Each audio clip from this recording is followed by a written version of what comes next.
Hello, my name is Trish Puett, and I'm going to give you an overall walkthrough of my demo unit.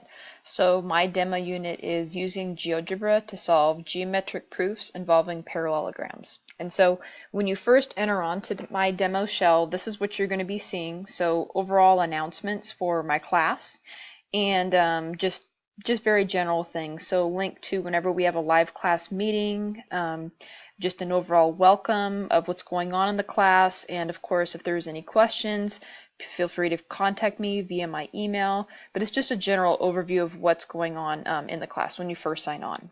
So when you click on the Start Here course info, that gives you everything that's part of my demo unit. So for example, the hidden instructors folder. So if you're going to be teaching this in the future, you need everything based on here. So if I click on my hidden instructors folder, you can see everything from the class syllabus to the design document that is the basically the backbone to this class, and all the INACOL standards. So anything that was an INACOL standard that needed to be part of the live text doc, as well as just overall what's going on with the class, everything that's INACOL is in here. And if you click on it, I tried to make it easy for you, so I alphabetized everything based on the standards. And then I also have the attachments for each of them, so it should be nice and easy for you to read. So going back to the hidden instructors folder, you will be able to see everything else that was uploaded. So specifically like the letters. So the letters to the future instructors, the detailed summative assessment for both the instructors as well as parents and other COPs. So Con from, Con Solomon from Khan Academy. And then a letter to GeoGebra as well. So aside from each of those letters and the hidden, aside from all the INACOL standards, there's also all the documents you're going to be needing to teach the class. So for day 1, I have everything uploaded, same with day 2. So all these are the documents as well as the links that you're going to be needing for each of the days. So again, nice and organized. The key summative assessment would be coming, of course, after day 9, and the properties of parallelograms quiz. So that would include the self-evaluation the students would take before they take the key summative assessment, the rubric for the summative assessment so students can see what they're actually going to be tested on and the exact expectations that they are going to be required for, the summative assessment description, and then of course most importantly, meaningful feedback. So if you're going to be instructing the class, you want to make sure that you are definitely providing meaningful, immediate feedback to the students.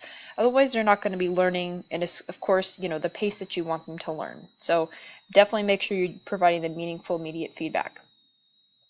So then everything is also categorized based on the day. So if you click on each of the days, for example, day 1, there's just a basic performance task students are going to be doing, so it's going to be helping them with the proof building process, and then a very short lesson, as well as a digital citizenship presentation and the assessment. So this is just, making sure that the students are aware of, how to not cyberbully, how to report someone that's cyberbullying, expectations of being online, how to be safe, ethics, all those things are going to be posted in here, and that's also aside from the first day. So the second day, the students are actually getting into another performance task, so it's again helping them a little bit more with the proof building process. And also every single day, I'm not sure if you saw this on the first day, I am providing a Google Hangout time. So if the students do need to reach me, they can get me at that time. If you're going to be teaching the class in the future, definitely make sure that you do at least a Google Hangout, if not a Zoom.us, something to make sure the kids can actually stay in contact with you on a regular basis, because of course we want to provide regular immediate feedback, and all that can take place in terms of like a hangout session that the students can partake in every day. So going back, so after the students have had 2 days of an introduction to the proof building without actually doing any math, then they actually start doing a worksheet. So this is an in-class worksheet that you're going to be doing with the presentation. And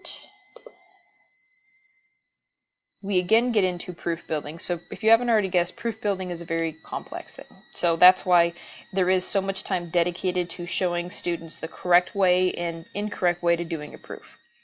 So finally, when we get to day 5, that's when we actually start getting involved with the parallelogram properties or parallelogram theorems.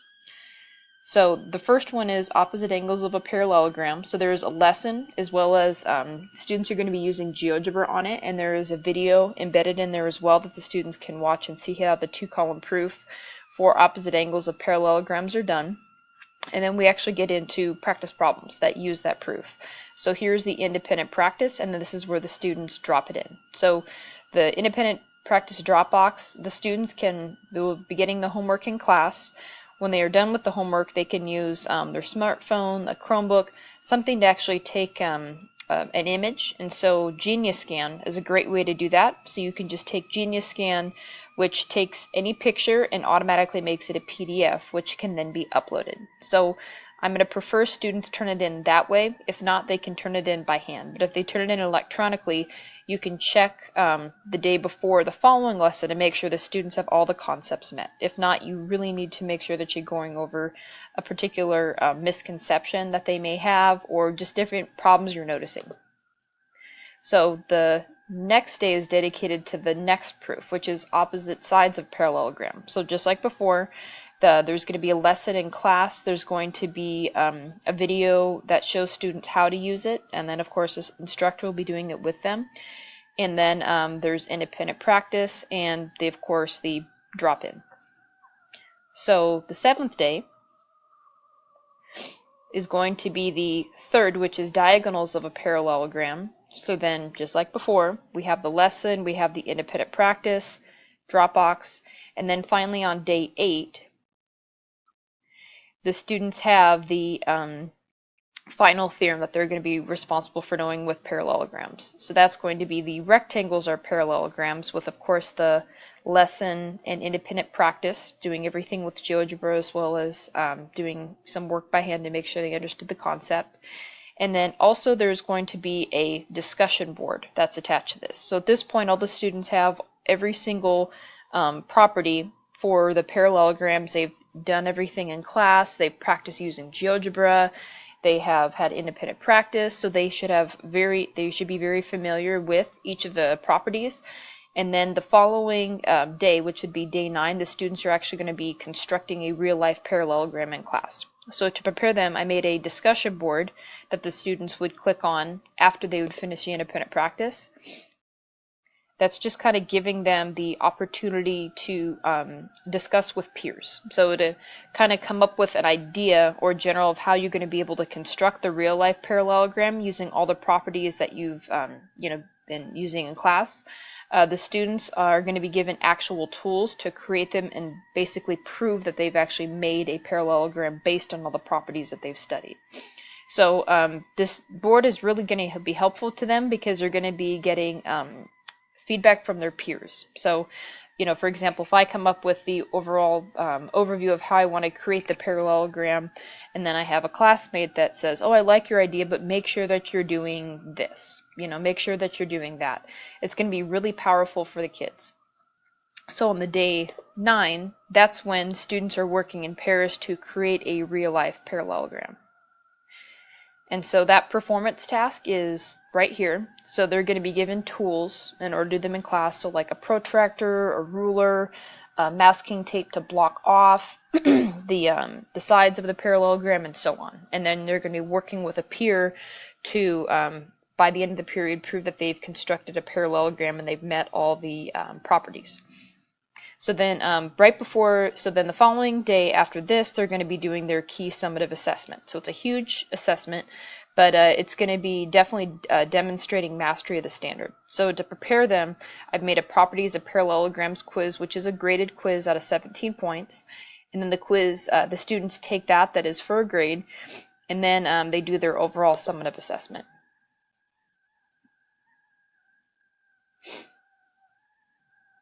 All right.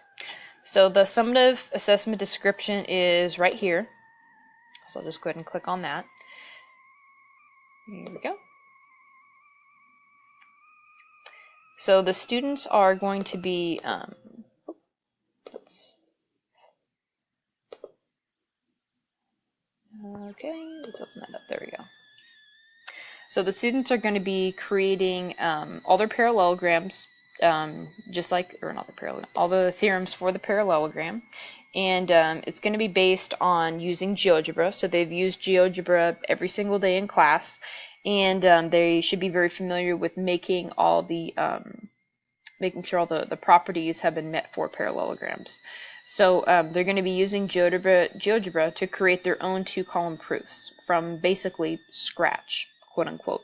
So they've been given assistance from the instructor on doing them, and they've studied all them, but now it's their turn to actually prove that they understand themselves and they can do it. So this is really good independent practice because they're doing it all by themselves. So once they prove each of them using a two-column proof, they're then going to be recording themselves using Screencast-O-Matic and providing a written script. So the script helps them because it organizes the way that they're going to be doing the proofs. It can also be used for students that have special needs. So if they are, for example, unable to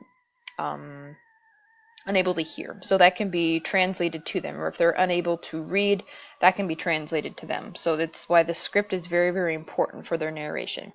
And then finally they have a reflection that they do at the very end, and all this is done on a live meeting, which the link should be provided. Close that, do not save. Yeah, so all this is going to be presented in the live meeting, which is the zoom.us. All the students are taking turns presenting their videos and then showing what they've actually learned. So this right here is an overview of how to use the Screencast-O-Matic. It's just kind of an overall view of the key summative assessment. And then this is the self-evaluation that they're going to be given before. So here is the overall walkthrough of my unit. I hope you enjoyed it, and please let me know if you have any questions. I'm more than happy to answer those questions. And my email is ppuett@mail.brandman.edu. So, thank you very much.